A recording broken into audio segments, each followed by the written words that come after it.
Analysis and interpretation of mobile ethnography.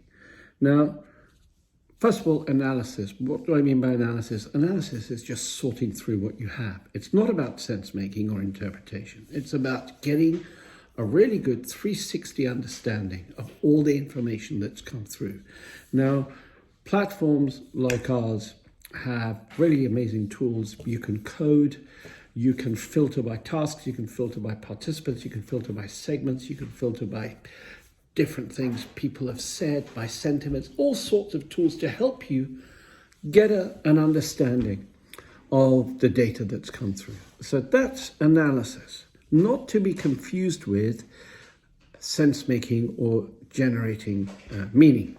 This is where you can end up, if you're not careful, negotiating with yourself and your own biases about what particular observations or groups of observations mean, which is why it's so important to include other people in this process. You know the saying, without friction, there's no traction. It's really important to get into some juicy, row-provoking debates about what things mean.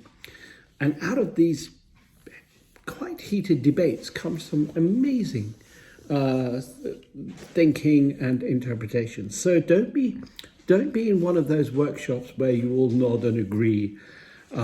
Provoke and really squeeze as much as you can out of these observations and what they mean potentially. And it's absolutely fine during the analysis stage, if it helps you, to take groups of observations and characterize them into one observation, or quotes, and create a single inferred quote that sums up a bunch of quotes, so that it makes life a little bit easier when you're trying to sense make. But back to sort of adding meaning.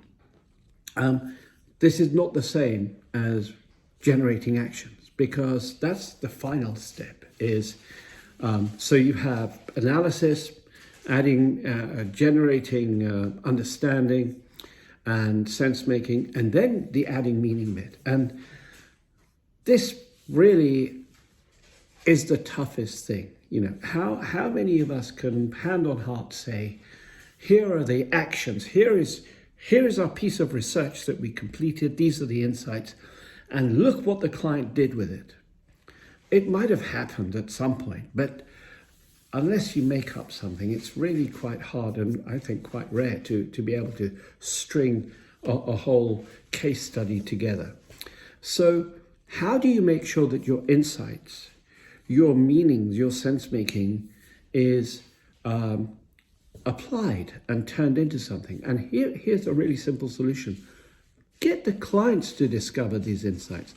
I don't mean you don't do them.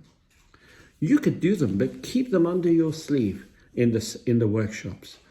Allow clients to take ownership of the sense making and what particular things mean, because that way nobody can push an insight faster, more effectively, or deeper inside an organization than somebody from within that organization.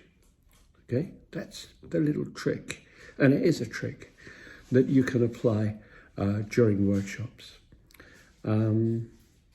So analysis, just to sum up, is not the same as sense making. It's about sorting. Sense making and adding meaning is all about understanding what it means.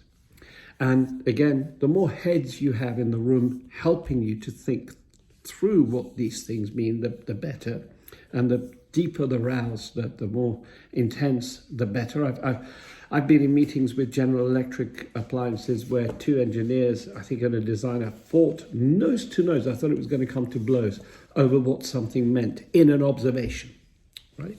Very important. And it led to some very interesting developments. And the third bit is adding meaning in a way that is actionable, adding actions, creating actions. So there we have it. Thank you for watching. Thank you for listening.